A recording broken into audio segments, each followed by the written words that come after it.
Bueno, muchísimas gracias por estar aquí. Más bien es un honor para mí estar aquí hablando sobre este tema y a la par de este caballero también. El tema del aborto muchas veces es un tema para muchos controversial, cargado de emociones y difícil, porque no podemos pretender que siempre vamos a hablar de este tema con personas que están de acuerdo con nosotros. Lo que me propongo hacer en esta charla es profundizar en un aspecto importante que hace el tema menos complejo. Reconozco que no soy un experto, me preparé lo mejor que pude, no soy un médico ginecólogo obstetra, no soy un bioeticista, lo doy esto con mucha humildad. Y por supuesto no quisiera condenar, juzgar o minimizar la angustia de un embarazo no deseado. El aborto puede ser algo psicológicamente muy complejo, sin embargo, moralmente no es complejo. Y este es el enfoque de esta charla, y la verdad es que no podemos defender la vida puramente con argumentos religiosos.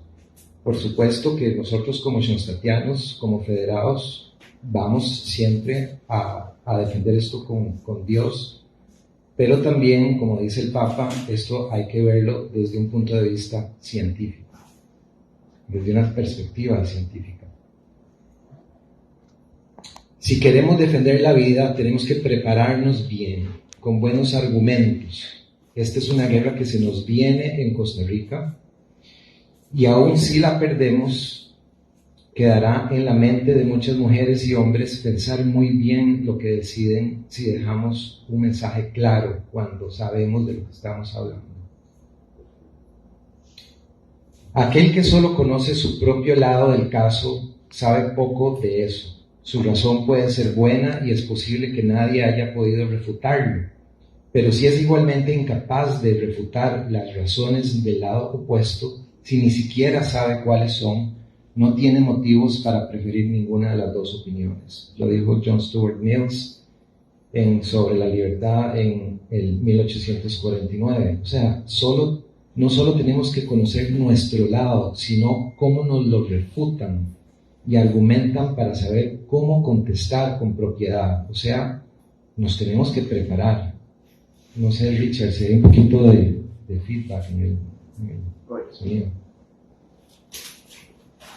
Los filósofos han interpretado el mundo en diferentes formas.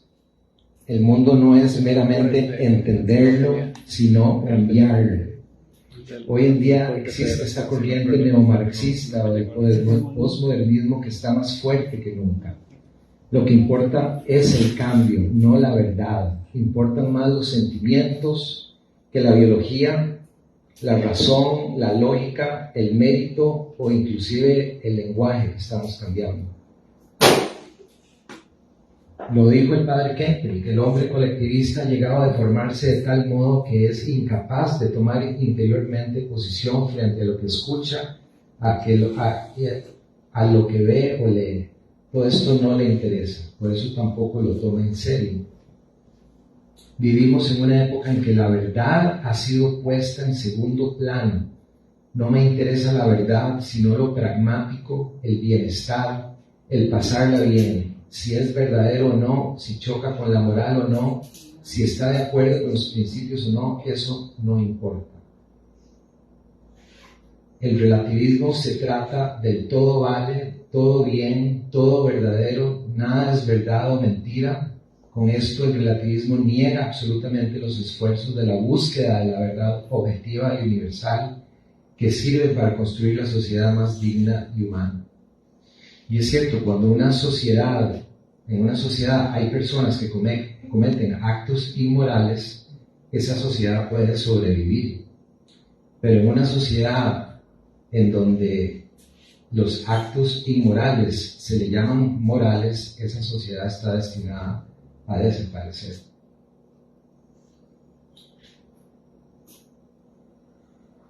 Esto lo dijo nada menos que Benedicto XVI, cuando el relativismo moral se absolutiza en nombre de la tolerancia, los derechos básicos se relativizan y se abre la puerta al totalitarismo. ¿Y qué mejor ejemplo que esto Ketanji Brown Jackson, cuando era candidata a magistrada de la Corte Suprema, estaba en el Congreso y le hicieron una muy simple pregunta. ¿Usted puede definir qué es una mujer? Y se le hizo un circuito en la cabeza, no pudo contestarle. Como hoy en día hay hombres que se embarazan y que menstruan, o hay mujeres que tienen penes, entonces no pudo decir que era una mujer. Entonces la biología simplemente no existe. El sexo para ella no es binario. O en Argentina se celebra a lo máximo en que pasa la ley sobre el aborto y las chicas salen a la calle llorando de emoción y de felicidad. ¿Por qué? Porque la vida en el vientre de una madre simplemente no existe. El feminismo recalcitrante trata de echar por la borda la maternidad. Pretende que el empoderamiento de las mujeres empieza por eso, por simplemente negar la maternidad. Entonces, si vamos a defender la vida del no nacido, usamos una razón fundamental, clara y puntual. Está mal eliminar intencionalmente una vida humana, la primera premisa, y esa prácticamente espero que todo el mundo esté de acuerdo en el mundo, o sea, no hay problema con eso. La segunda premisa, el aborto elimina intencionalmente a una vida humana, y esa es la que tenemos que estudiar desde el punto de vista biológico para entenderlo y defenderlo. Y por ende, entonces, por lo tanto, el aborto es hacer un mal.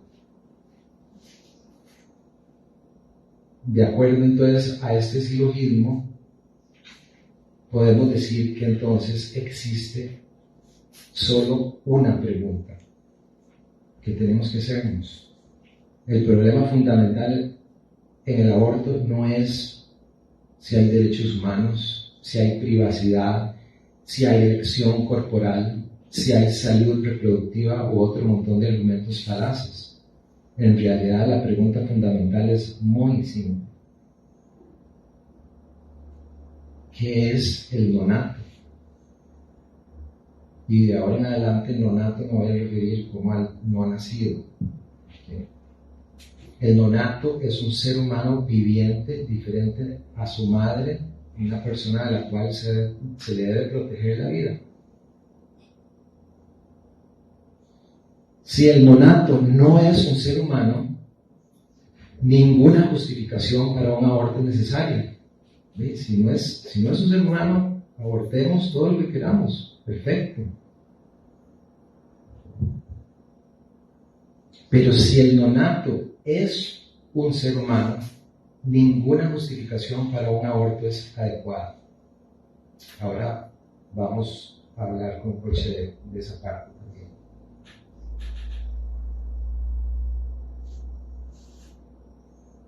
Que la vida humana inicia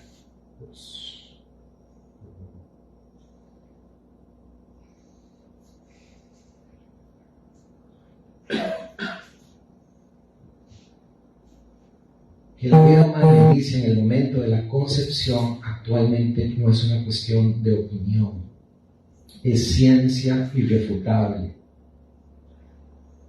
¿Y cómo lo sabemos? Bueno, ya hoy en día, con los avances tecnológicos tan increíbles que hay en todo sentido, eso ya está totalmente escrito, está en la literatura científica, en journals de los más connotados, peer review, etc. Este es un estudio interesante de una encuesta que se hizo, donde se preguntó cuáles científicos son los más adecuados para contestar la pregunta ¿cuándo inicia la vida? Y de esta encuesta se encontró que los biólogos son los científicos más objetivos y adecuados para contestar esto. Y entonces se hizo un estudio de 5.500 biólogos de 1.500 diferentes instituciones académicas, conservadores, liberales, republicanos, demócratas, de todo tipo, y llegaron a la conclusión de que el 95% de la vida inicia en la fertilización. Ahora, por supuesto, esto es un argumento de lógica de autoridad, y entonces nos vamos a meter un poquito también a ver esto más a fondo, a repasar la biología que ustedes estudiaron hace unos añitos. El cuerpo humano está hecho de más o menos 200 tipos de células. ¿Okay? De esas células tenemos las células madre, tenemos células que llevan el oxígeno a todos los tejidos de nuestro cuerpo. Están las células que tienen que ver con nuestra parte inmunológica. Están los osteoblastos y los osteoclastos, que son las células que tienen que ver con el tejido óseo. Están las células que mueven nuestro cuerpo, los músculos, y las que mueven el corazón. Están las células que producen ácido en el estómago y nos ayudan en la digestión, y las que absorben los nutrientes en el intestino delgado. Las células de la piel, del órgano más grande que tenemos en nuestro cuerpo, las de la grasa. Y hay unas muy especiales, que son las células sexuales, o que le llamamos gametos. En los hombres producimos los espermatozoides, las mujeres producen los óvulos. ¿Y qué tienen de especiales estas células? Vienen de células madre, y por medio de una división celular muy, muy especial, que se llama meiosis, se producen 4 células hijas de esta primera célula madre. Pero lo increíble de esto, lo lindo de esto, es que esta división lo que produce son células totalmente diferentes una de otra, porque hay un intercambio de información de ADN antes de la producción de estas 4 células. Y además, lo más importante es que se producen 23 cromosomas únicos en cada célula. O sea, baja de 46 cromosomas, bajan a 23 cromosomas. O sea, estas células no pueden funcionar si no se unen con otra del otro sexo.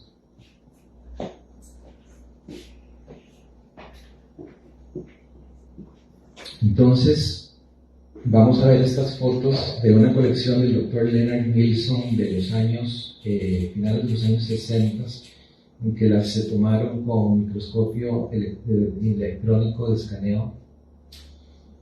Y aquí vemos las fimbrias en las trompas de falopio, donde en promedio cada 28 días en la evolución de una mujer sale un ovocito por la trompa de falopio, y vemos aquí en donde se ve el ovocito saliendo.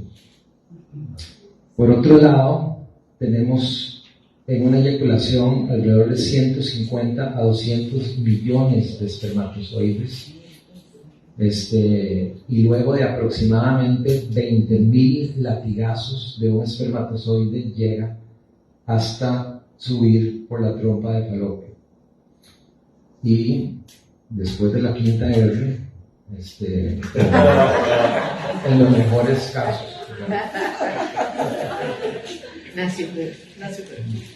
llega a producirse eso maravilloso, que es donde se unen los 2 núcleos del espermatozoide y del ovocito, y se restaura el número de esos cromosomas. Ya no son 23, ahora ya son 23 más 23, uno de un lado, otro del otro, 46 cromosomas que forman el genoma embriónico e inicia la existencia de un nuevo ser. Desde ahora inicia, en este preciso momento donde existe eso, corta la cola, entra a la cabeza, se unen los núcleos, empieza un cambio y un cambio y un cambio y un cambio y un cambio y un cambio que no para hasta que uno se muera, hasta que nos muramos. Entonces, ¿cómo no va a ser eso el inicio de algo, de una vida?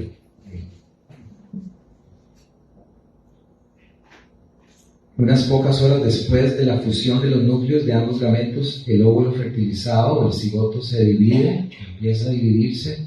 Ahora contiene 2 células, cada una con una combinación de genes de la madre y del padre. En este momento se seguirá dividiendo cada 12 a 15 horas. En la etapa de la mórula, donde ya son 16 células las que vemos aquí caminando por la trompa de falopio hacia el útero, esto ya es en 48 horas después de la fertilización. Y aquí vemos la etapa del blastocito con una capa protectora llamada la zona pelúcida.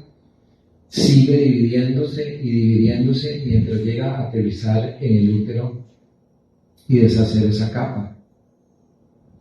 Aquí a los más o menos 10 días en promedio ya tenemos una implantación en el endometrio del útero, ya hay varios cientos de células y empieza la secreción de la progesterona en los ovarios para preparar una cama perfecta en el endometrio e inicia la glándula pituitaria en el cerebro de las mujeres a producir otro tipo de hormonas que hace que no haya periodo menstrual y entonces empieza el cigoto a crecer más.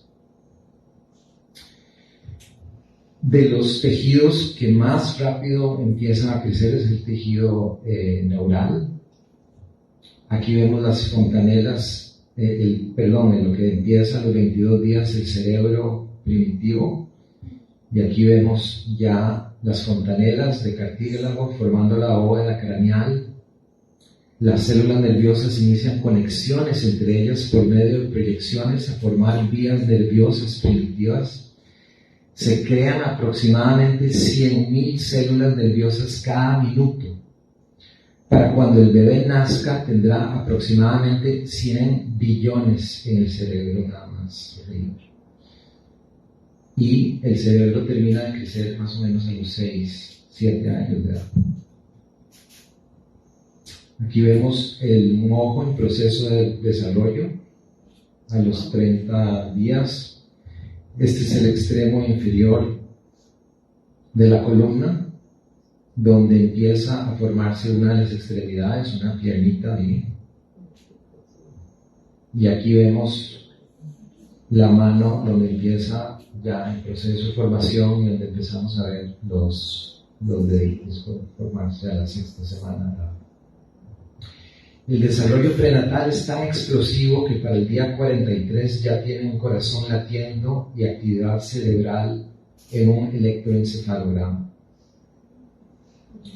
A las 6 semanas ya existe una placenta donde hay un intercambio de nutrientes y sangre oxigenada de entrada por el cordón umbilical y de salida hacia la placenta a la sangre desoxigenada. Este es el saco ya amniótico a las 8 semanas.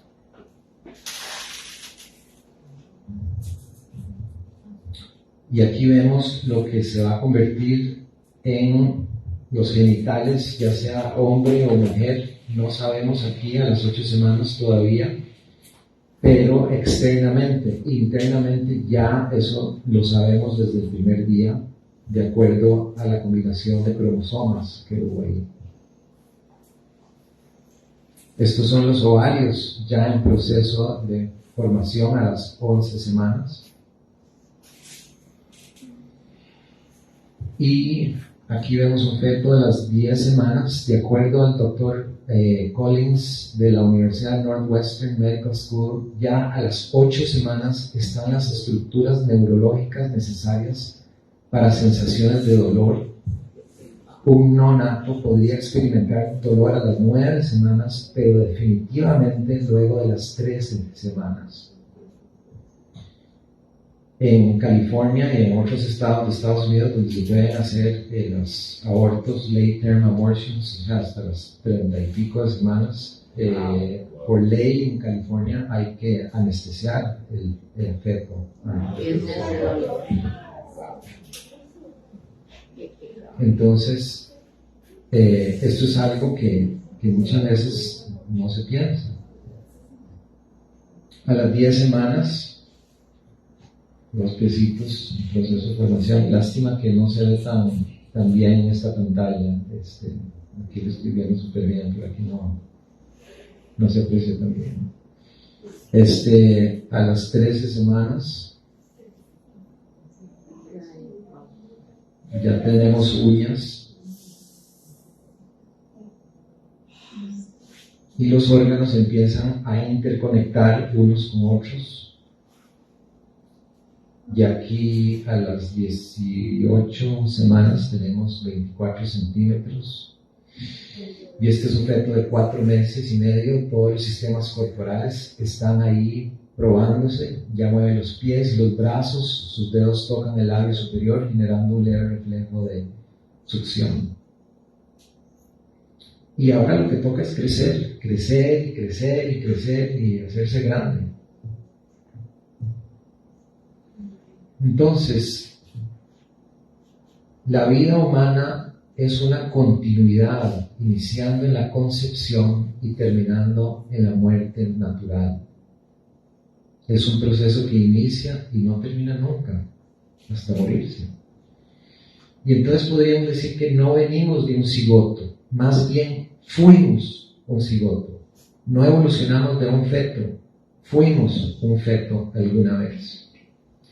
Por definición científica, un embrión es un ser individual, viviente, genéticamente completo y un ser humano. Y entonces vemos 2 razones muy simples.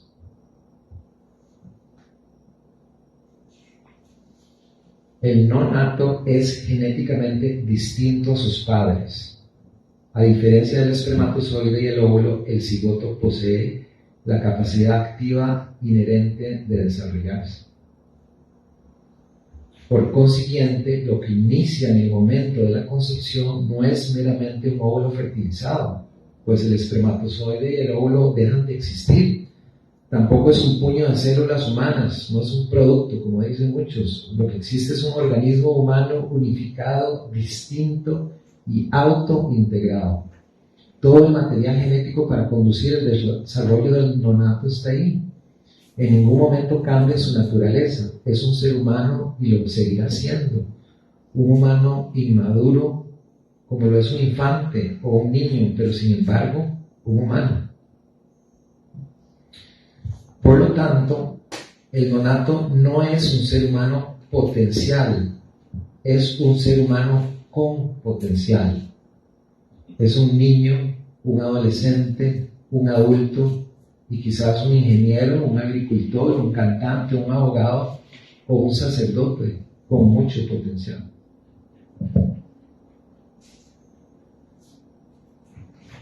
Segundo, la ley de biogénesis, el proceso en el cual seres vivos producen otros seres vivos de su propio tipo.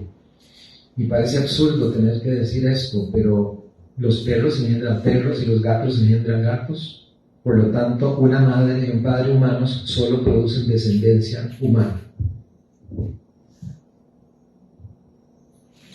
En resumen, desde el punto de vista científico, por definición, un embrión es individual, totalmente distinto de la mamá y del papá y de otros seres vivientes, con su propia huella genética única y completa.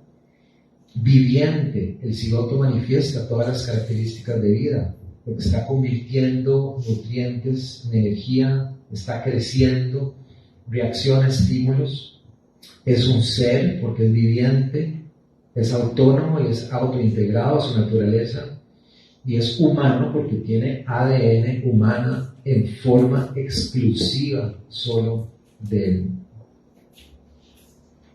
En otras palabras, el embrión tiene todo lo necesario para llevar adelante la serie completa de etapas en el desarrollo humano. Si la evidencia científica presentada sobre la humanidad del nonato es rechazada, entonces se deben explicar dos cosas. O sea, yo lo que me imagino esto, cuando pase la Asamblea Legislativa y alguien esté dándole una charla a los diputados que están a favor del aborto, hagan esta pregunta entonces: ¿qué es realmente la entidad no nacida? No es suficiente decir que es una vida potencial, como ya lo vimos. El ser humano no existe en lo abstracto. Entonces, ¿qué es el nonato? ¿Un perro? ¿Un pez? ¿Un anfibio? ¿Cómo sería posible que dos seres humanos puedan crear un ser aparte que no sea humano, pero que luego se convierte en uno?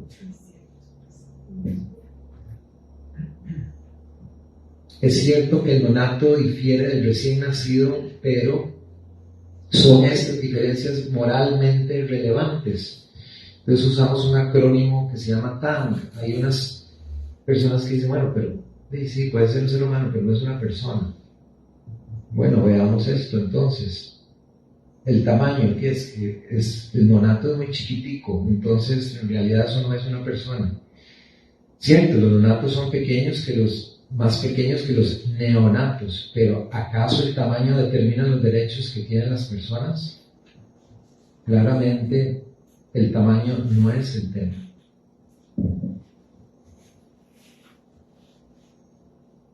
Ambiente, cierto, los neonatos están en un lugar diferente, pero ¿cómo es que súbitamente un cambio de localización cambia el estatus de una entidad no humana a una humana?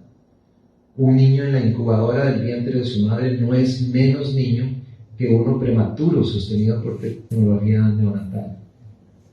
¿Por qué, 5 centímetros de diferencia aquí adentro no es humano? Y donde sale, ahí si lo matas, ahí sí es un homicidio. O sea, no tiene ninguna lógica. Entonces el ambiente tampoco. El nivel de desarrollo. Cierto, los neonatos están menos desarrollados que un recién nacido, pero ¿es esto relevante? Un neonato es menos desarrollado que un infante es menos desarrollado que un adolescente es menos desarrollado que un adulto. Sin embargo, no nos referimos a todos ellos como seres humanos. Es absurdo pensar que las personas se definen basadas en lo que pueden hacer en lugar de lo que son. Grado de dependencia.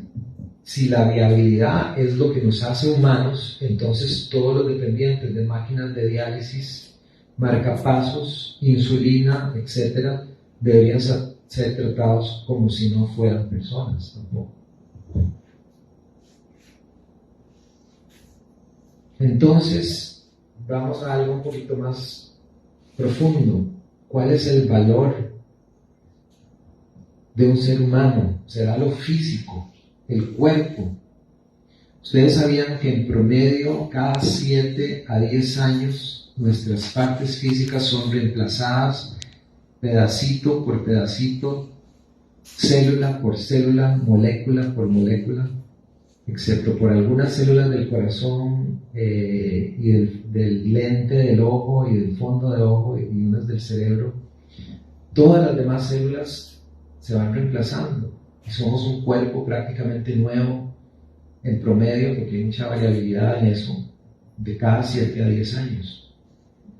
Entonces, lo que era yo hace 10 años, físicamente, no soy yo ahora. Entonces, en realidad, el cuerpo no es lo que cuenta aquí en un ser humano. Hay algo más profundo, una realidad más profunda que nos da ese valor. Una persona inmaterial. Y eso nosotros le llamamos el alma. Y entonces seguimos siendo nosotros la misma persona. Ese verdadero yo no está determinado por algo físico ni tampoco por nuestra funcionalidad. Somos más que habilidades que van cambiando conforme nos desarrollamos. La naturaleza humana tiene algo más.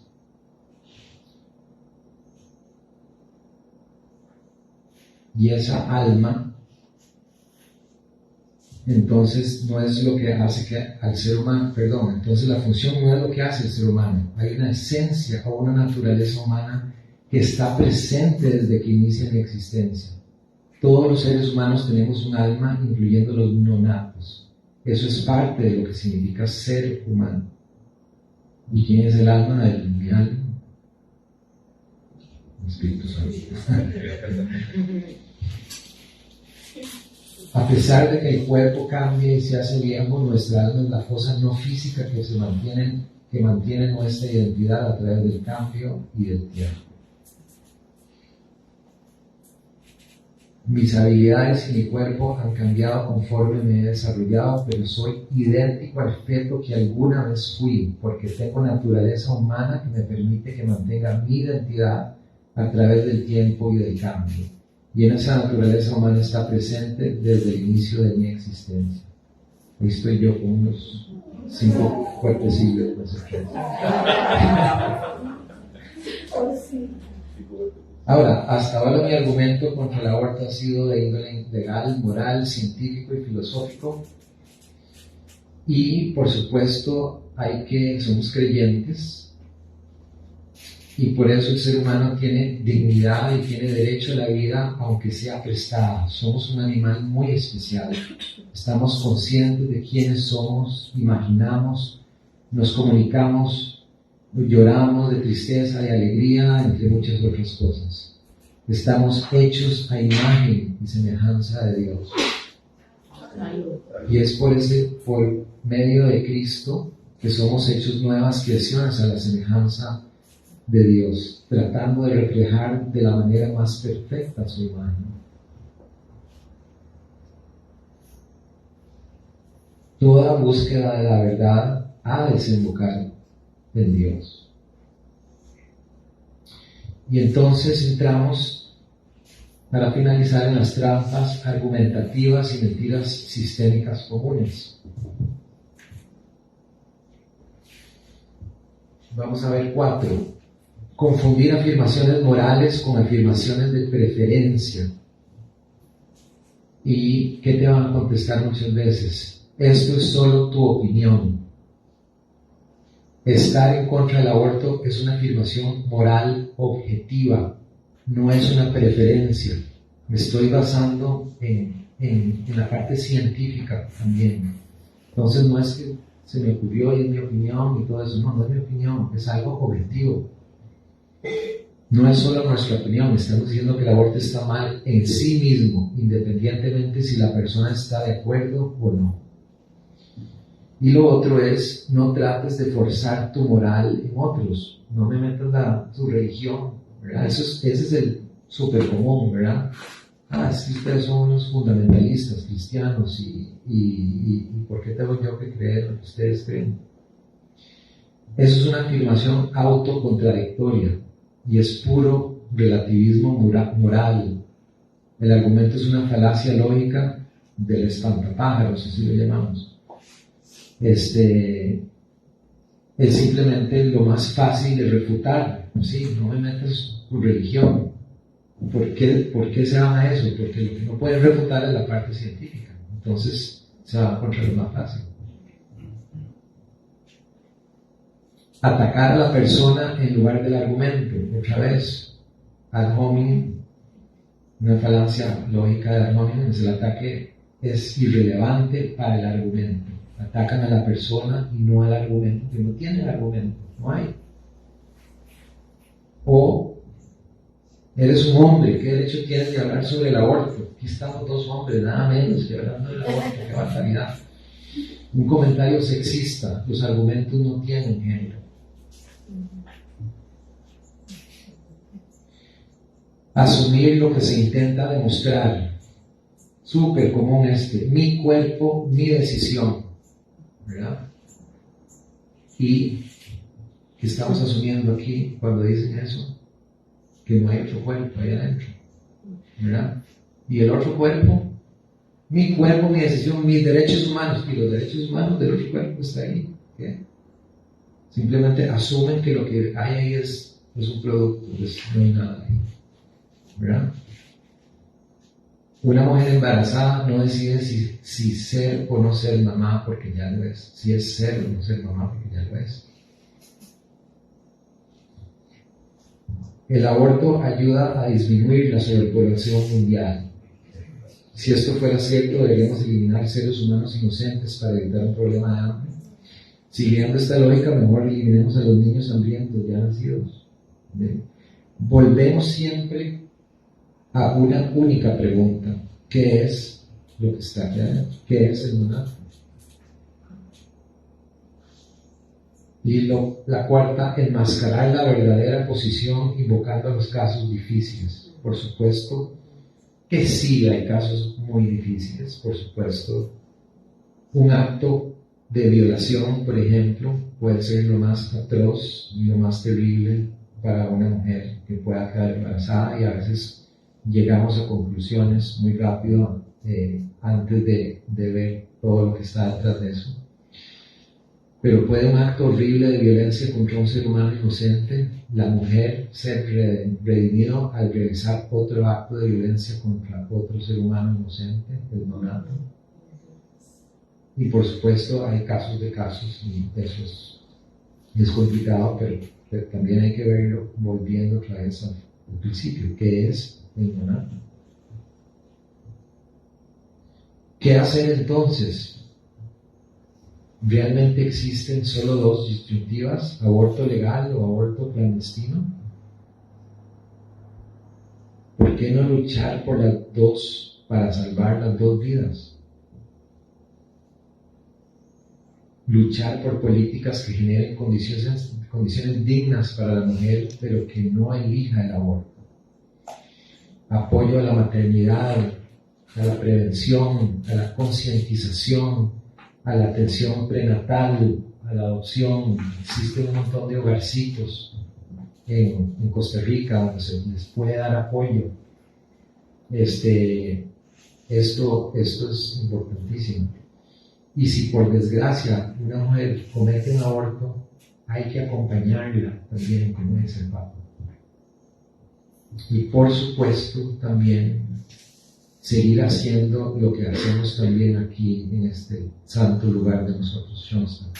Luchar por la familia, seguir haciendo esto, luchar por los valores cristianos y luchar por la verdad de que lo que está ahí adentro es un ser humano. Muchas gracias.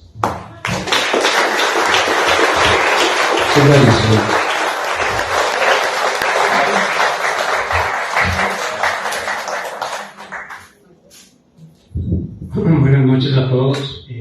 Ustedes se preguntarán entonces, después de una presentación, de una charla como la que nos acaba de regalar Ronald, que está súper completa, de qué más podemos nosotros de una u otra forma agregar, ¿verdad? Y bueno, les confieso que yo estoy aquí más que nada para apoyar a Ronald, porque en otra presentación que se dio hace unos tal vez un par de meses, no sé, unas cuantas semanas, después de la charla hubieron algunas preguntas que se generaron, pues, que son muy comunes, que tienen que ver con dilemas que a veces se viven en la vida real, y por ahí, bueno, como he estado yo estudiando esto de bioética, como bien señaló Cata al principio cuando nos presentó, por ahí intervine y ayudé tal vez a esclarecer un par de puntos, y entonces para esta ocasión me pidieron entonces que si podía tal vez apoyar un poquito en torno precisamente a ese punto en específico. Entonces les prometo que voy a ser breve, porque en realidad mi idea no es aquí tratar de hacer una clase de bioética, ni mucho menos, sino más que nada complementar desde esa perspectiva tal vez preguntas que se puedan hacer a veces ustedes como audiencia en torno al tema, por ejemplo, lo que se llama el aborto terapéutico, o qué pasa en caso de una violación, o sea, justificantes que a veces andan por ahí en el aire, que importante es tener claridad desde la perspectiva de lo que es la ética, e incluso desde lo que tiene que ver con nuestra fe, ¿verdad? Los que estamos aquí, pues además compartimos una fe que es importantísima vivirla y no tenemos por qué callarla. Entonces, bueno, para empezar, vamos a repasar algunos aspectos muy por encimita que tienen que ver con términos que es importante tener claros. Por ejemplo, el tema de lo que es la moral, ¿verdad? Como pueden ver ahí, que esto es algo relativo al comportamiento, la conducta humana, y tiene que ver con el hábito y, bueno, lo que puede ser considerado bueno o malo a nivel social. La moralidad es la bondad o la maldad de los actos humanos, y de una u otra forma supone valores y normas sociales. La moral se aplica a nivel de grupo, puede ser, por ejemplo, en sociedad. Por eso es que a veces uno habla de una moral que de pronto existe en los Estados Unidos y que tal vez la nuestra como latinoamericanos es un poco diferente. Tiene que ver con esos aspectos que tienen que ver con la sociedad. Puede cambiar también por factores temporales, como lo que es la época, entre otros, ¿verdad? Pasamos ahora a lo que es la ética, que no viene exactamente a ser lo mismo que la moral, sino que la ética más bien es esa disciplina filosófica que estudia el bien y el mal y sus relaciones precisamente con la moral y el comportamiento humano. De una u otra forma puede entonces entenderse como el análisis sistemático de la moral, o sea, los valores morales, siempre vistos desde la reflexión de lo que es bueno y lo que es malo. También se le conoce como el estudio de la moralidad, o de lo que es la bondad o la maldad de los actos humanos.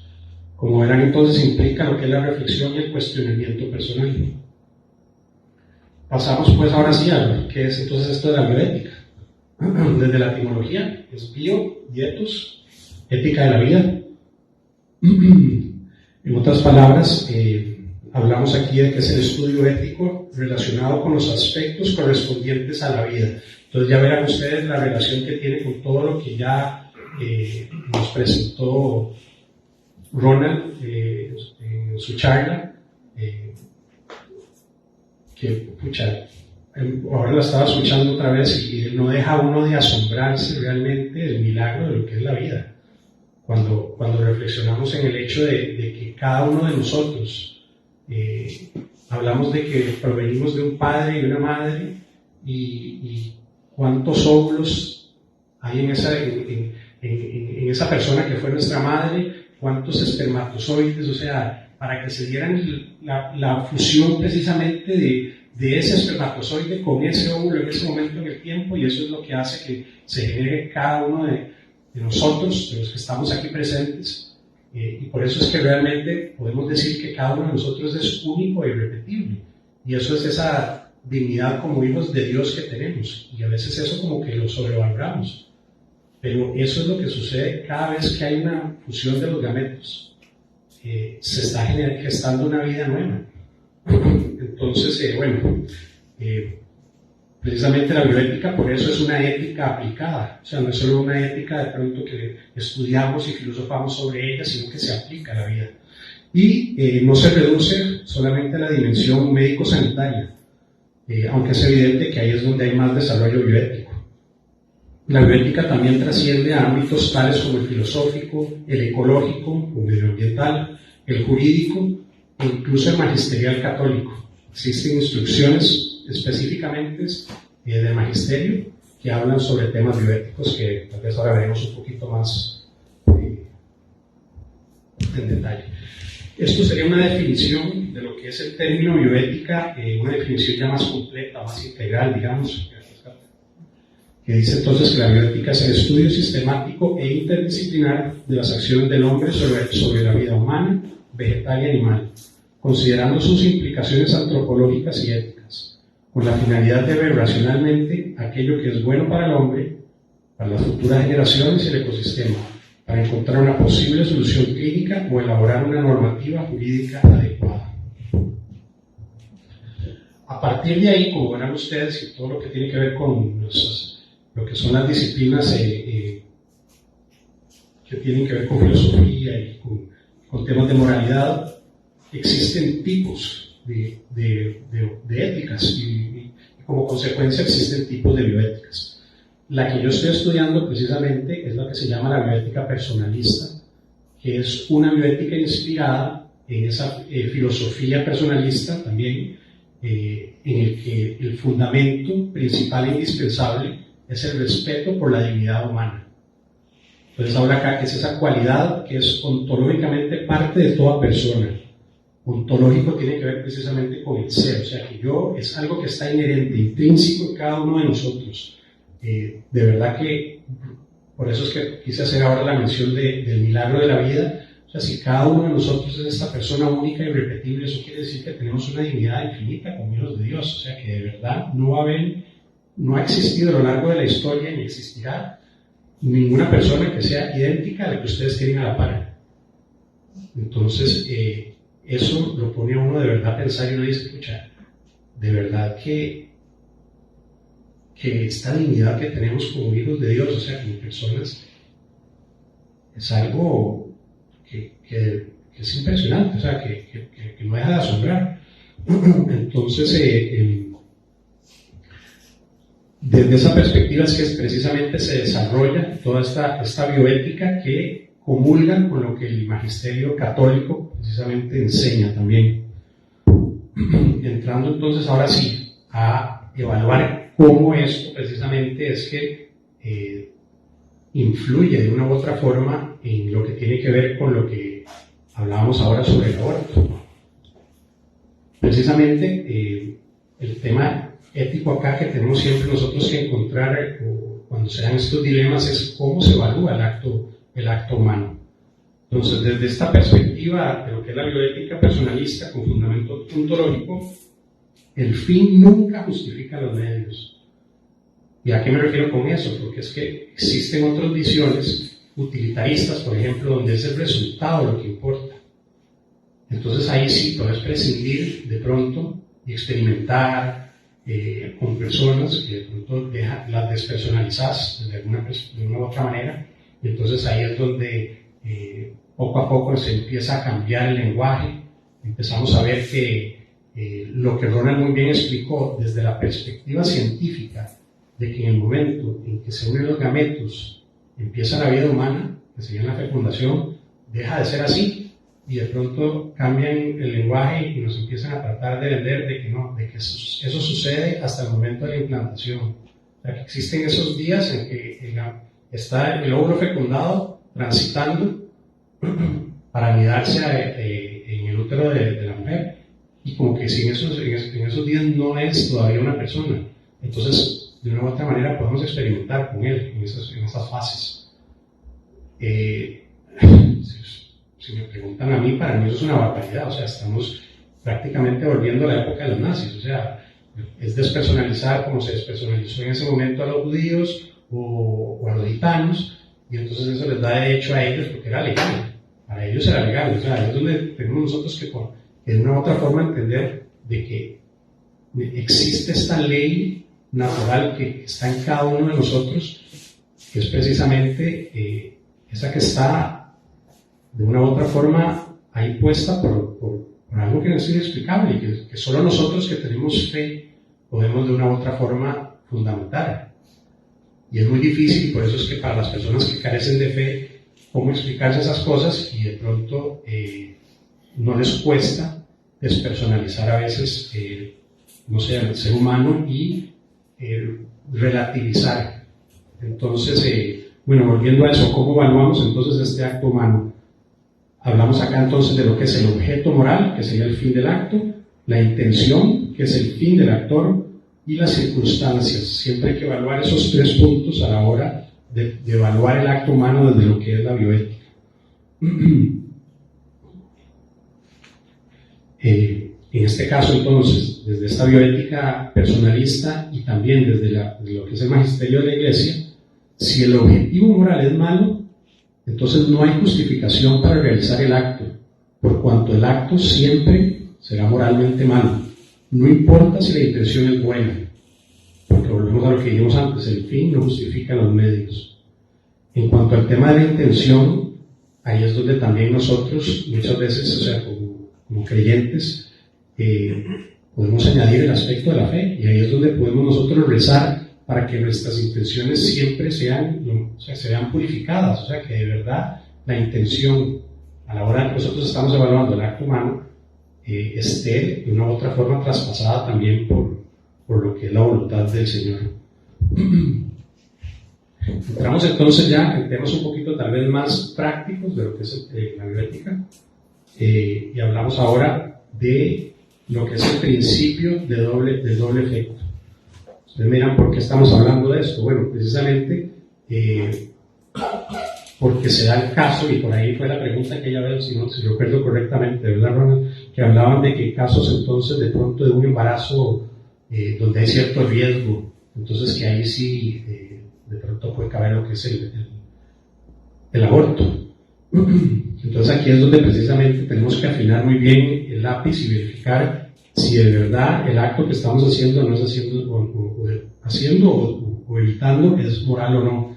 Y tiene mucho que ver con ese término que para mí está muchas veces mal enfocado, de lo que se habla del aborto terapéutico. Si ustedes ven, o sea, el tema terapéutico es como que va a sanar algo, ¿verdad? Entonces estamos viendo como que si el aborto va a ser una terapia para poder curar algo. Es un poco contradictorio. Pero bueno, si vemos este principio del doble efecto, entonces este se aplica cuando la acción que sea cuando una acción que sea moralmente buena o neutral tenga dos consecuencias. Entonces, una que sea buena y otra que resulta mala. O sea, la buena es la que precisamente uno está buscando y la mala es una que no se busca. Aquí es donde puede ser que de pronto se pueda causar una situación en la que en un embarazo de riesgo, si hay un órgano que es enfermo y se tiene ese órgano que de una u otra forma tratar, y la consecuencia, digamos, estamos hablando de que se está tratando este órgano enfermo para curar a la mujer, y la consecuencia es que el feto fallezca, entonces de una u otra forma ahí este principio aplica. El problema sería que nosotros vayamos directamente a abortar el bebé para buscar después entonces curar a partir de ese aborto, de que ahí provenga la curación. No sé si me están captando de pronto, o sea, por dónde está el juego de aquí a veces, ¿verdad? El engaño, de una u otra manera. ¿Por qué? Porque si abrimos este portillo, entonces muchas enfermedades de una mujer que está embarazada, que se pueden tratar sin que muera el bebé, precisamente se van a empezar a tratar, se van a justificar que de pronto sí, que se aborte ese bebé, porque entonces va a sanar la consecuencia. Cuando son muy pocas las veces y que en ese tratamiento, de pronto pienso en un embarazo ectópico. ¿Me entiendes? Que tienes que entonces, de una u otra forma ahí, cortar la trompa. Eso va a causar la muerte del bebé, pero no se está matando el bebé directamente. Es más, puede ser que también haya alguna situación que haya la necesidad de que de pronto pueda causar de que ese bebé se induzca y nazca antes de tiempo, pero no se está matando el bebé. O sea, de pronto el bebé va a morir de una u otra forma por causas naturales. O sea, no sé, pues, vuelvo y repito, hay una línea muy fina, pero qué importante es tenerla clara, ¿verdad? Entonces, para que este principio de doble efecto se pueda llevar a cabo, se necesita cumplir estas 4 condiciones que ven ustedes acá. Se las leo igual por si atrás no lo pueden ver. La acción debe ser en sí buena o al menos indiferente. El efecto indirecto malo no puede ser ni la causa ni el medio para conseguir el efecto directo bueno. Que no exista ninguna otra alternativa y que el efecto bueno deba ser proporcionalmente superior o al menos equivalente al efecto malo. Existe también otro principio que es el que se llama el principio del mal menor, que de una u otra forma está también de pronto mal llamado, ya veremos por qué. Pero bueno, este principio habla de que frente a 2 males inevitables hay que optar por el menor, es decir disminuir el mal lo más posible. Ahora, esto no significa que el principio justifique que se puedan hacer males pequeños para evitar males grandes, porque el mal en cuanto tal no se debe hacer. Hablamos aquí, por lo tanto, de pronto, para darles un ejemplo, sobre todo a nivel físico es que es factible. Se me ocurre la amputación de un brazo. A nivel moral nunca lo es, porque volvemos a lo mismo que hablábamos ahora de que de que el fin no justifica los medios. Entonces, ¿por qué les digo yo que de pronto está un poco mal enfocado el tema del principio del mal menor? Porque lo que en realidad se trata no es tanto de que uno escoja un mal menor, se trata de atenuar o reducir otro mal, que es de pronto más fuerte. Entonces ahora les voy a dar un ejemplo. Por ejemplo, digamos, en el primer caso se utiliza un medio malo como medio para un fin bueno. O sea, eso es cuando de una u otra forma buscamos justificar, ahí es donde volvemos a lo que hablábamos ahora, de que el fin no justifica los medios, buscamos justificar que hagamos algo mal hecho para conseguir un fin bueno.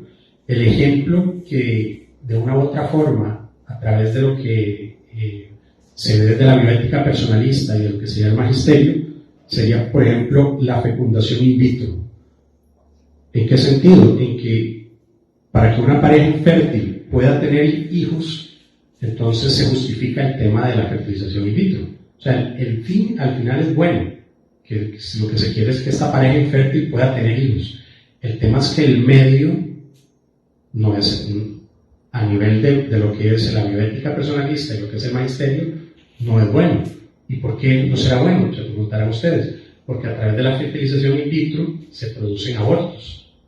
Cada vez que se fecundan óvulos en el laboratorio, no se utilizan todos, unos se congelan, otros se desechan y otros mueren, otros incluso los quitan, o sea, en el momento en que ya empiezan a pegar, por decir de una u otra forma.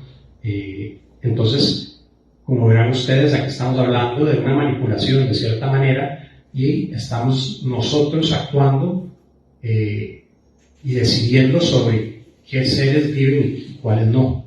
Entonces, ahí el principio del mal menor en realidad no está bien aplicado ni justificado.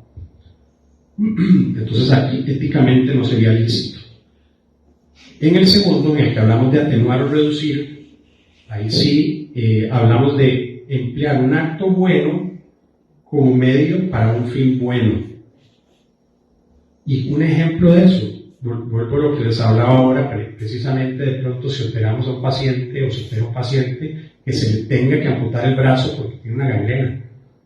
Obviamente amputar un brazo no, en principio no se va a ver como una medida que sea buena en sí, pero aquí sí estamos hablando de que si estamos hablando del valor de la vida de esa persona y que se le va a curar de una u otra manera y se va a evitar su muerte a través de esta, ¿verdad?, de esta amputación, entonces ahí sí se justifica. De una u otra forma, entonces aquí se reconoce que la opción como mal menor viene a ser más bien el mayor bien posible. Y como la ética se trata de lo que es bueno y lo que es malo, no de lo que es perfecto, entonces precisamente aquí sí se justifica. Entonces ya entrando un poquito más a lo que tiene que ver con el tema del magisterio, aquí digamos de una u otra forma es importantísimo que entendamos de que el magisterio es coherente, complementario y sobre todo que siempre busca nuestro bien. Como ven ustedes ahí en el slide, o sea, muchas veces lo que nosotros debemos es aprender a cambiar la mirada que usualmente tenemos ante la sana doctrina que nuestro magisterio nos propone. La intención de la Iglesia, como madre y maestra, no es la de establecer una serie de reglas farisaicas que debamos cumplir so pena de condena por parte de Dios. Nuestro Señor es ante todo Dios de amor y misericordia, pero nunca olvidemos que también es Dios de vida y es el Dios de la verdad.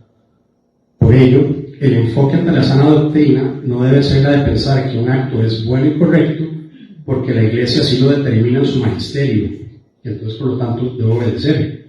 Más bien hay que darle vuelta y entender que la Iglesia así lo determina, así lo predispone en su magisterio porque dicho acto es bueno y es correcto para nosotros.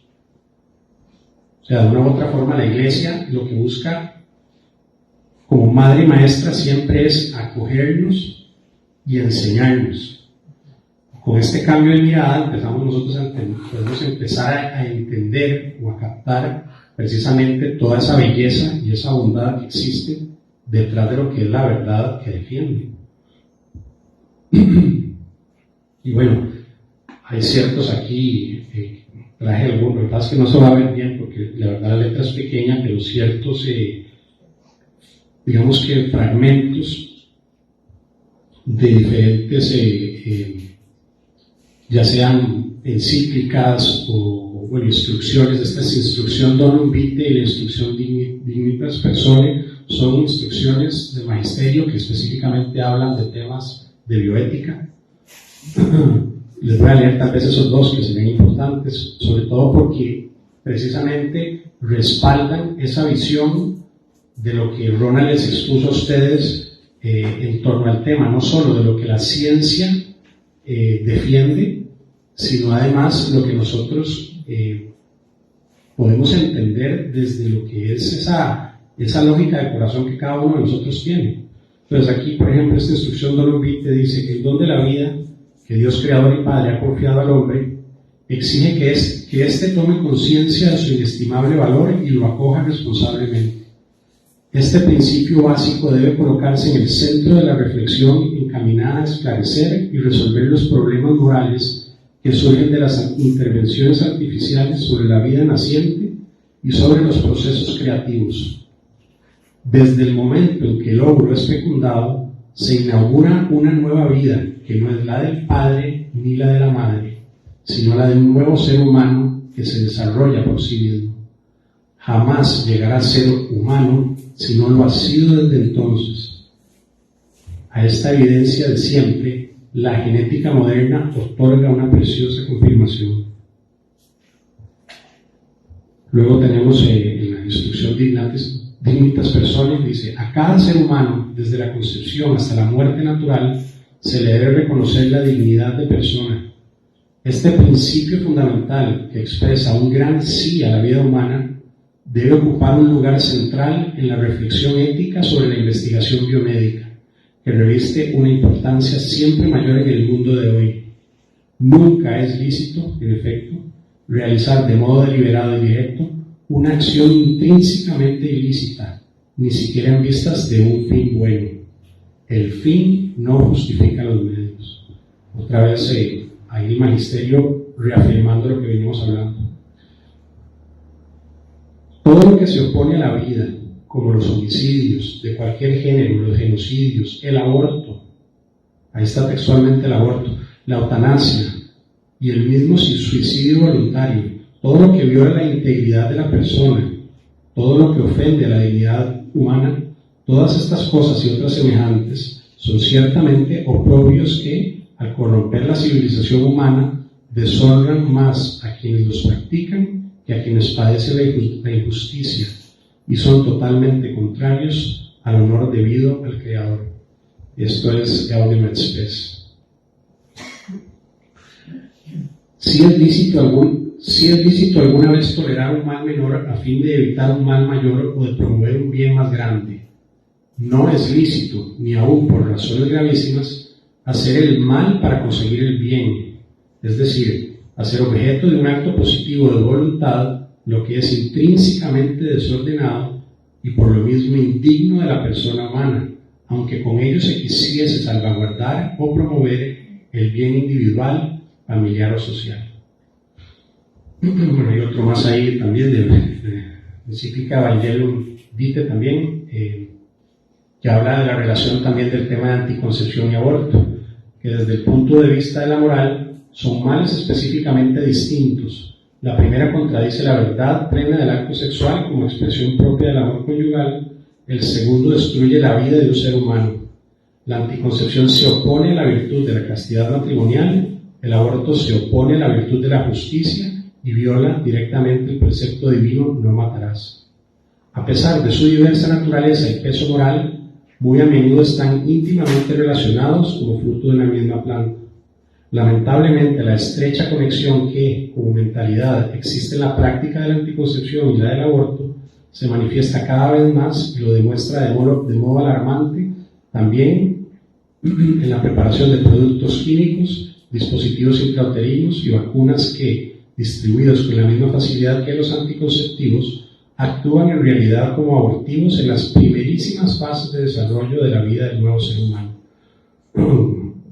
Entonces, con esto, lo que quería yo tal vez traer a colación un poquito también es ver esa interrelación que existe, siempre coherente. Si ustedes ven, son porciones de algunas diferentes encíclicas. Si ustedes toman, por ejemplo, la exhortación de Amor y Leticia, hay otra encíclica que se llama Veritatis et Splendor, todas a la hora de que tratan estos temas tienen cierta coherencia. De verdad que la Iglesia como madre y maestra nos va señalando precisamente hacia dónde debemos dirigirnos en torno a este tema. Entonces ahí es donde los invito otra vez, como les dije al principio, a buscar a tener ese cambio de mirada ante lo que es nuestro magisterio y entender que esto no son reglas que nos están imponiendo para que nosotros obedezcamos sí porque sí, como que si fuera un dogma, nada. Es porque la Iglesia sabe que es lo mejor para nosotros y porque precisamente está también protegiendo incluso un tesoro mayor, que es precisamente esa dignidad del ser humano y es precisamente ese valor que tiene cada uno de nosotros y todas esas vidas que se van gestando cada vez que, como ya bien explicó Ronald, desde la perspectiva biológica se unen dos gametos, genera precisamente una vida nueva, otra persona que es única y irrepetible, y desde el momento en que físicamente ya es lo que aportamos nosotros como co-creadores, ese mismo momento Dios, y de una vez Él infusiona, o sea, de una u otra forma, esa alma que la va a hacer precisamente en esa dignidad infinita como hijos de Dios. Eso sería más que nada lo que quería aportar yo aquí a lo que Ronald ya muy bien nos había explicado, pero bueno, más bien no sé si quiere alguien una pregunta o algo. Comentarios, preguntas.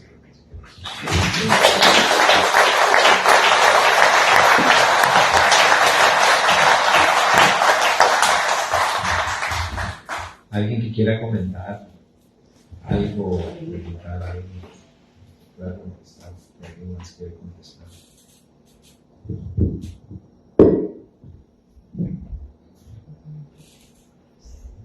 Los veo muy pensativos a todos. Sí. Wow, sí. No, tal vez, muchas veces los términos de aborto se refieren a los diferentes estados del periodo de gestación. Tal vez que ustedes se refieren un poco a qué es lo que alude o qué es lo que dicen, porque dice que la vida humana cuando tiene 3 semanas está en tal estado y que todo un hombre más está en los diferentes documentos de iglesia, pero tal vez para que nos cuenten un poquito cómo es que lo ven los que están dentro del aborto y cómo lo ve la iglesia.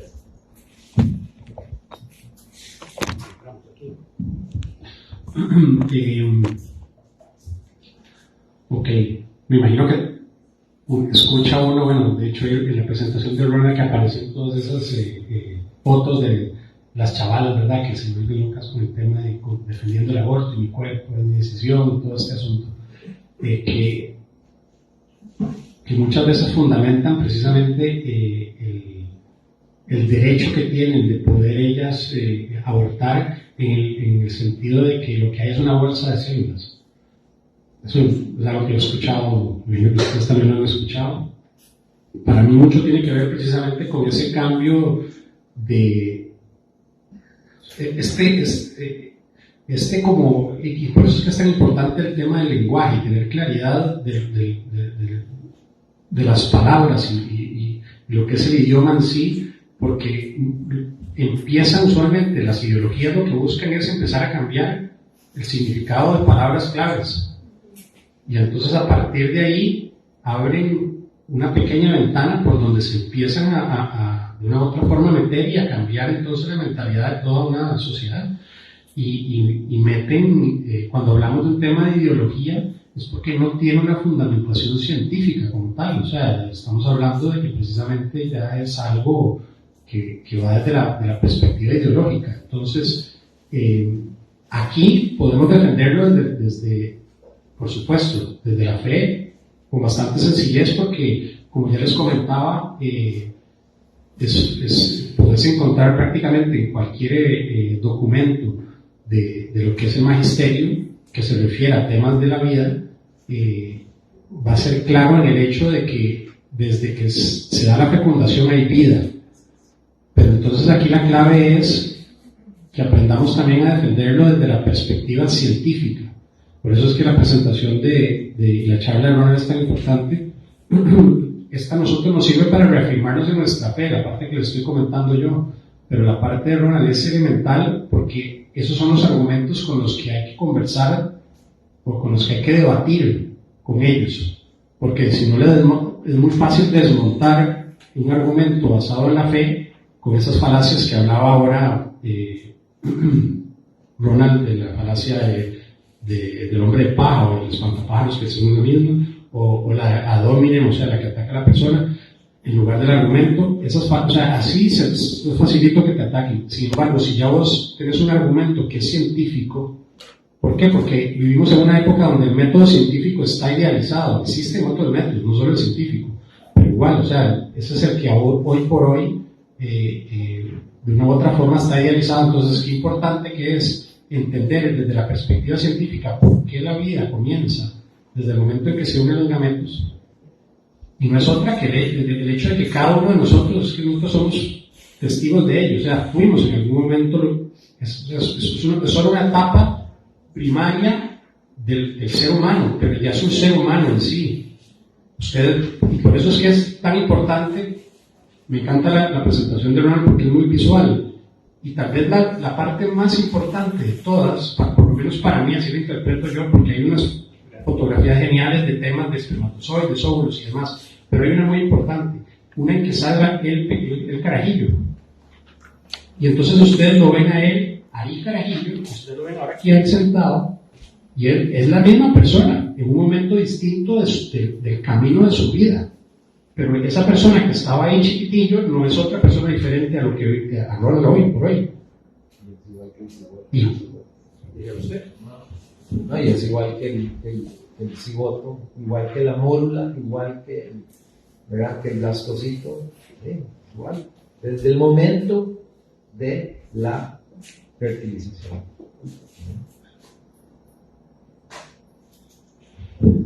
Entonces, de la conclusión a la que yo llegaría sobre todo entonces sería esa, de nuevo, instruirnos para poder defenderlo desde la perspectiva de la ciencia, porque la ciencia está de nuestro lado del argumento precisamente en el que pensamos de que el aborto es matar a un ser humano de una u otra manera, o quitarle la vida a un ser humano. Manuel, no sé si de pronto por ahí respondemos algo. Y una cosa común es decir, bueno, hay gente que dice, no, la vida empieza cuando empiezan los latidos del corazón, o la vida empieza cuando tiene viabilidad, por ejemplo. Ya vimos, aquí les dimos un resumen de todos esos argumentos. Y no, o sea.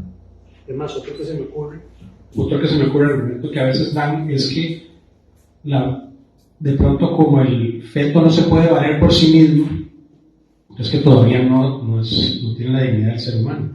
Pero es que estamos ahí otra vez entrando a relativizar, porque de una u otra manera eso también sucede en la vejez. Entonces ahí es donde abrir la puerta para que la eutanasia pueda ser bien vista. Eso puede suceder, bueno, para darles un ejemplo claro de algo que me ha tocado vivir un poquillo.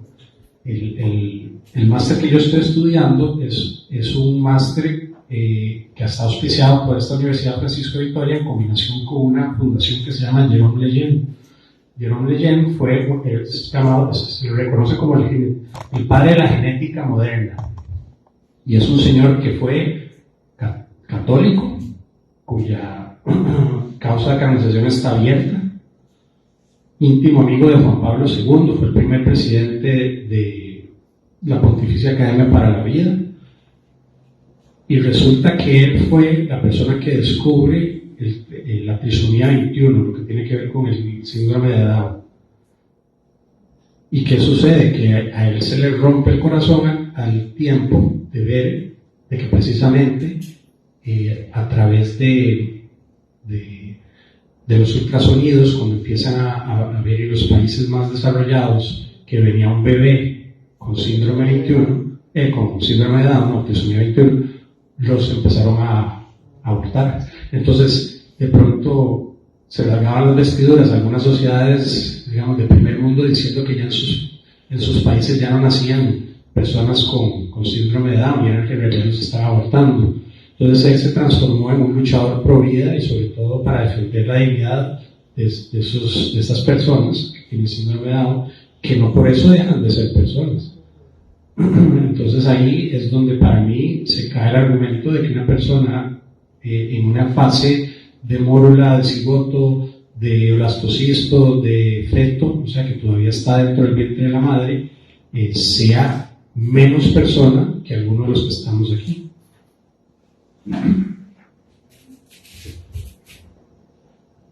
Allá hay una mano.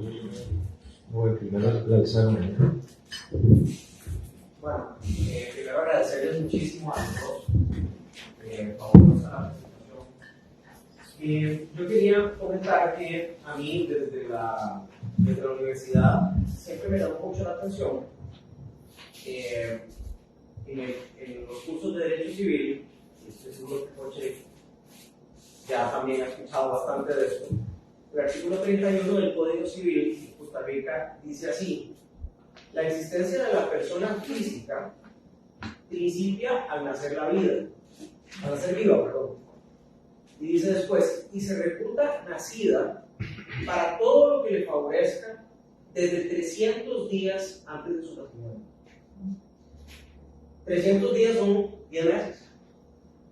Entonces, lo que nos está diciendo una norma que tiene 140 años de ser ley de la República es que para todo lo que le favorezca se considera persona, o sea, sujeto de derechos desde 300 días antes de nacer. Entonces, la respuesta jurídica a tu pregunta de qué es el nonato, desde mi punto de vista del derecho costarricense, es un sujeto de derecho. Es un sujeto de derecho desde 300 días antes de nacer. Posiblemente, no lo sé, por los cálculos científicos, si 300 días antes de nacer ya fue concebido, pero perfectamente podría ser que para los efectos, digamos, como sujeto de derechos, se le reconozcan derechos desde antes de ser concebido. Entonces, yo creo que es importante también con un complemento, porque, de nuevo, esta no es una discusión de la semana pasada, ¿verdad? O sea, este es el Código Civil de hace 140 años que ya así veía las cosas, ¿verdad? Entonces, me parece que desde hace 140 años se considera que al concebido se le tiene como persona desde 300 días antes de nacer. Muchas gracias, Kiki, tienes toda la razón, y de hecho sí, claro que me acuerdo también en la U cuando uno veía eso, y aquí hay otros colegas que no se acuerdan de eso, y más bien verás que te hago un comentario en torno a ese tema que más bien de una u otra manera fue como un sinsabor para mí también en este máster, porque vimos el caso puntual, porque los másteres son muy casuísticos, son muy dinámicos. Vimos el caso puntual entre algunos de los que fuimos ahí como valorando en comités de bioéticas de facto que armamos entre los que lo llevamos, que es muy interdisciplinario. Hay médicos, hay farmacéuticos, hay algunos abogados, hay filósofos y demás. Y se vio el caso específico de Costa Rica, pero precisamente como la violación a la soberanía que sufrimos nosotros cuando se nos obligó por un tratado internacional tener que aceptar la fertilización in vitro, que precisamente por esa norma que vos decís no pasaba aquí en Costa Rica. Bueno, entre otras normas, pero esa era una norma importante, esa específica que habla del Código Civil, pero al final tuvimos que, como dicen, tragar y echar para adelante, ¿verdad? Pero nos tuvimos que comer ese gol. Entonces, a veces, aquí lo que rescato es que eso es una norma buena para mí. Muchas veces se topa uno con normas espantosas, y ahí es donde vuelvo y repito que en un momento de mi presentación les hablaba de lo que es esa ley natural, que si me escucharan a mí mi facultad hoy por hoy seguro me crucifican, porque siempre que estudiábamos todo giraba alrededor del positivismo jurídico, y en realidad he redescubierto a través de esto que esa norma que existe en el corazón del hombre realmente está ahí puesta por Dios. Eso es la conclusión a la que yo llego. Pero gracias, Quique. Manuel. Yo quisiera preguntarles, ¿cuál es el criterio de ustedes en relación al criterio usado por la Corte Interamericana de Derechos Humanos para precisamente salir a decir que la vida humana se refuta a partir de que es introducido en el grupo, no recuerdo su interpretación, que antes de que esté fuera del libro no hay posibilidad de vida? Y aquí fue más o menos donde justifica precisamente, no recuerdo, ciertamente hay un voto salvado, que el voto salvado va en función no de la interpretación en sí, sino que al no haber criterio técnico unánime sobre ese aspecto, la Corte no debió haberse metido nunca a determinar si eso era así o no era así. Eso era el voto creo que del juez chileno. Pero ¿cuál es el criterio técnico de ustedes de si hay ahí vida o no hay vida? Cómo funciona o si es viable o no es viable, es donde entra la Corte con esa cosa. Yo en eso me remito siempre a lo que es la ciencia, y fue lo que explicaba ahora precisamente Ronald, y existió hasta mediados de los años 60, y por ahí tengo, voy a buscar y te la comparto, por ahí tengo el momento exacto en el que la FDA cambia de criterio.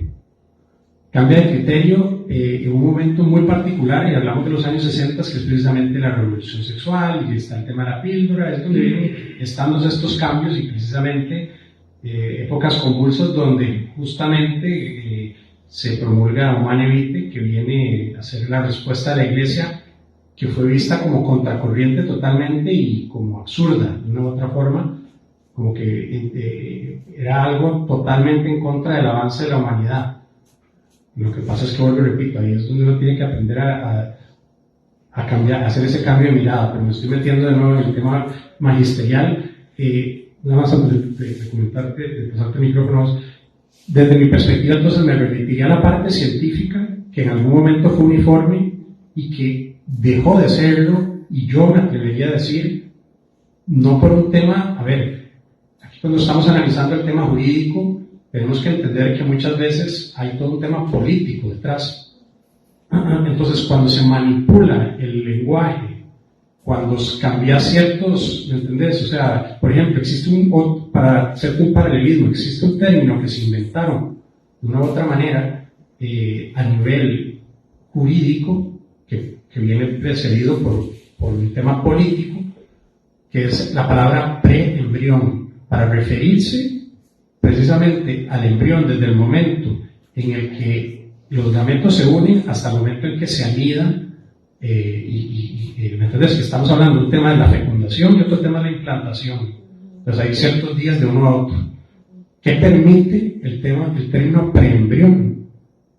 Que de pronto entonces esa persona, porque para mí es persona, que todavía no se ha implantado, pero ya está fecundada, o puedas experimentar con él porque todavía no es un embrión, porque hay muchas legislaciones que hablan de que no se puede experimentar con el embrión. Entonces acabo con esto, de que ahí es donde hay que tener cuidado con el tema de la manipulación precisamente del lenguaje, con el tema de los intereses políticos que preceden muchas veces a lo que es la parte jurídica. Por eso es que educarnos y formarnos, incluso los abogados en estos temas, es tan importante, y ojalá las personas que estuvieran en los congresos o asambleas legislativas del mundo, ¿entendés? O sea, aquellos que promulgan leyes tengan claridad de lo que están haciendo, porque muchas veces no la tienen clara. No sé si los... No, definitivamente es algo muy político también, y entonces yo me iría a lo científico. O sea, desde el momento de la fertilización se unen dos células, dos gametos, y ahí lo tienen en un resumen que les pasaron, el fundamento científico. Ya ahí hay un ser, hay un humano, porque tiene ADN humana, ya tenemos ahí todo el proceso, el cambio y el cambio y el cambio y el cambio y el cambio, es individual, está creciendo, está está produciendo, está teniendo metabolismo, está teniendo reacciones, estímulos desde el blastocito, desde que estamos. Y su código genético. Y el código genético es el único código genético hasta que se muere. Entonces, todo lo demás es palabrería para mí. Nada más palabras y esto, y que si cuando empieza, y que si en la implantación, o si cuando empieza el cerebro a funcionar, o si cuando empieza el corazón, o si. Todo eso es pura interpretaciones diferentes. Y tenemos que irnos a cuándo es que se unen esos dos núcleos y empieza lo más intrínseco de la vida, ese es el cambio, empieza el cambio, que no termina nunca.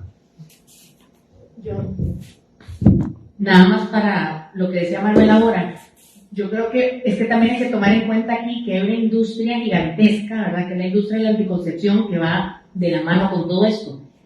Y lo que tiene que ver con ese cambio de nomenclatura, fue lo que hemos inició ahora diciendo que la FDA en un momento, por ahí de los años 60, hace un cambio y dice que la vida ya no inicia en la unión del óvulo y el espermatozoide por un tema relacionado con anticonceptivos, porque hay ciertos anticonceptivos que generan microabortos. Por ejemplo, ponete a pensar en un dispositivo intrauterino, o ciertos tipos de pastillas anticonceptivas. Se da en muchos casos la unión del óvulo y el espermatozoide, no te das cuenta, no te estás dando cuenta, se puede producir un microaborto que no te diste cuenta en lo más mínimo, pero es en ese proceso en que va dirigiéndose hacia el útero y implantarse.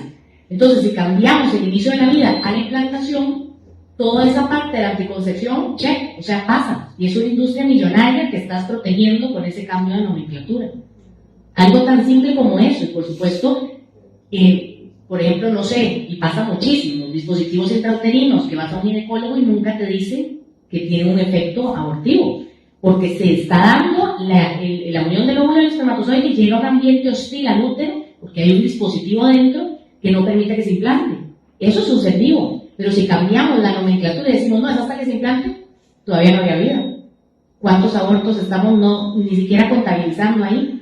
Pero es que ahí pasa por un tema de formación, de educación, de amor y respeto a la vida, de lo que ellos decían, desde ese pequeño ser humano que está en una división celular, que ya es un ser humano, no en potencia, sino ya un ser humano con todo lo que implica. No sé. Gracias. Hoy en día muchos feministas extremistas tienden a escudar mucho en la violación para poder justificar el medio del aborto.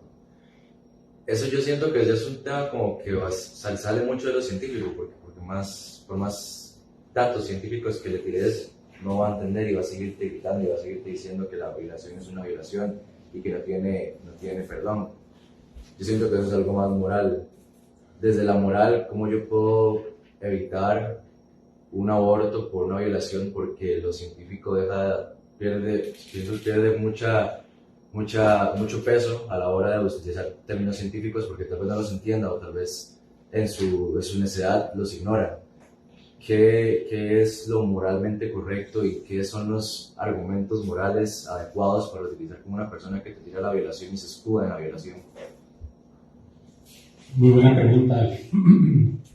Y es cierto, es algo que se ve en el día a día, sobre todo ustedes los muchachos, es parte de lo que les toca enfrentar y confrontar, y qué bueno que estés aquí, y te felicito, y que ojalá muchos de tus compañeros también se quieran ir formando en este tema, porque es importante que se eduquen para poder entonces ustedes debatir desde la lógica y desde la ciencia, no solo desde la fe, esos temas, porque de una u otra manera las personas o los muchachos que son pro aborto y todos ellos la tienen muy fácil, porque como el mundo va por ahí, entonces ellos todas las ideas se las pasan tirando día y noche en redes sociales, en esto y lo otro, entonces las tienen muy al dedillo y ya se saben cómo decir el discurso de memoria.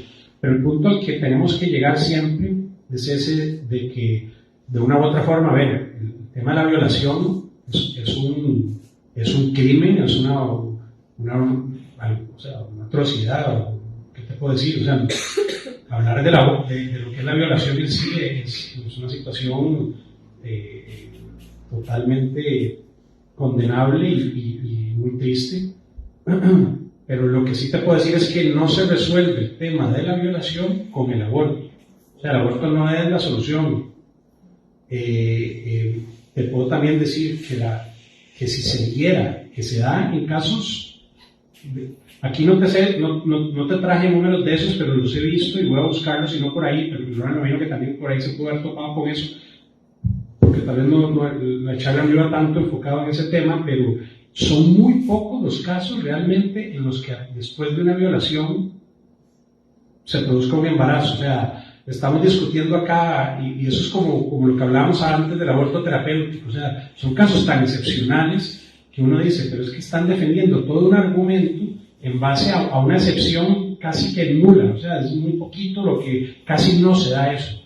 Por miles de factores. La mujer incluso en el momento en que sucede eso, es una situación tan traumática que el cuerpo, nosotros, o sea, el organismo funciona, estamos acostumbrados a verlo por partes, pero el organismo funciona como un todo, y entonces de una u otra manera el organismo de la mujer también en ese momento de estrés, o sea, no es un momento apto para ella acoger vida nueva. O sea, ¿me entiendes? Puede ser que suceda, pero no es algo tan usual. Pero bueno, si se diera el caso, ya, ahora sí, yendo a la hipótesis, porque si existe la posibilidad, primero que nada, el problema psicológico que va a tener esta mujer jamás se va a componer, a curar con el aborto. El aborto no es la solución. Segundo, ese bebé que está en gestación es, primero, lo que hablábamos ahora, lo importante es reconocer la dignidad del nonato. O sea, tiene ya toda la dignidad y es inocente, para empezar. O sea, él no fue el causante de nada. La vida no nos la damos nosotros mismos, la vida es un regalo. De una u otra manera, entonces ahí es donde tenemos que aprender nosotros a verlo desde ese enfoque. Soluciones, o sea, cómo acompañar a esa persona para que lleve su embarazo a término, si no quiere tener ese bebé, que se puede entender, que por lo menos se le dé una oportunidad a ese bebé de que sea adoptado, o sea, de que tenga un futuro.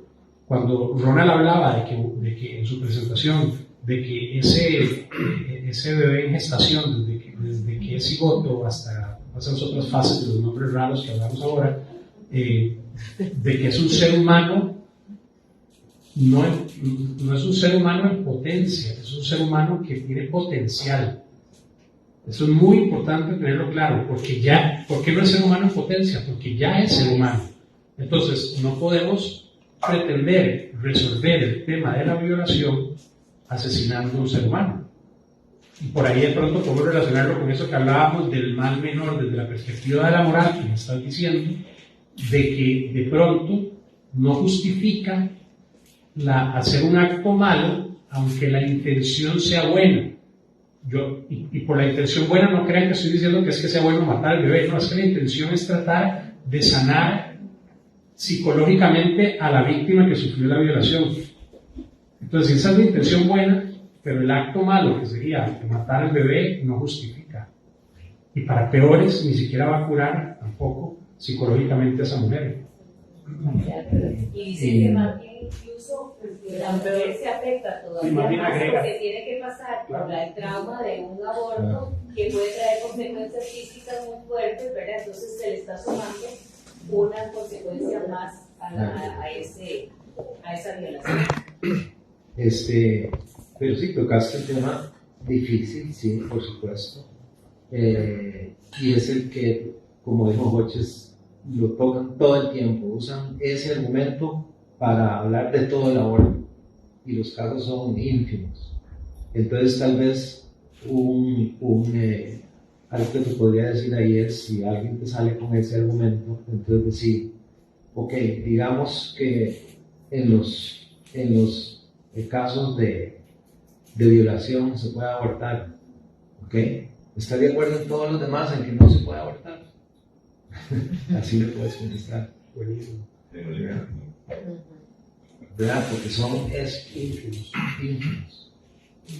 Pero definitivamente todo lo que digo, sí, aquí está resumido mucho. Cuando veas esto aquí hay un párrafo sobre todo eso.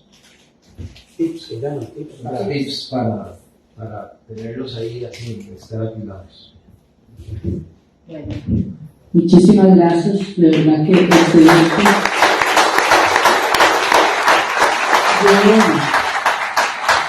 Les quería aportar, y tenemos una tareita dentro de las muchas nosotros como católicos, creyentes, y luchamos por eso. Hace varios años se trató de implementar en todos los hospitales que existiera un comité de bioética.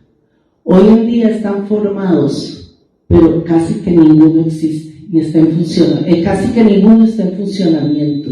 Esos comités de bioética se sugirió que estuvieran formados por abogados, religiosos, profesionales, doctores, y fueron nombrados en su momento, mas es tan conflictivo porque no es solo el aborto, la eutanasia, el suicidio asistido, todos los temas que vimos el año pasado deberían ser parte de este comité de bioética a nivel de salud también. Así que si alguno quiere y tiene esa semillita por ahí política, tenemos esa tarea, que de verdad estos comités de bioética logren trabajar y llegar a su objetivo. Agradecerles de nuevo, de verdad que espectacular. Vamos con fundamentos. La idea es poder seguirnos educando para poder defender todos estos temas y defendernos nosotros ante todo lo que estos muchachos también reciben, y de alguna parte lo recibimos nosotros a través de nuestros hijos, ¿verdad? Todas estas luchas que tenemos que defender y dar. Así que de nuevo, mil gracias.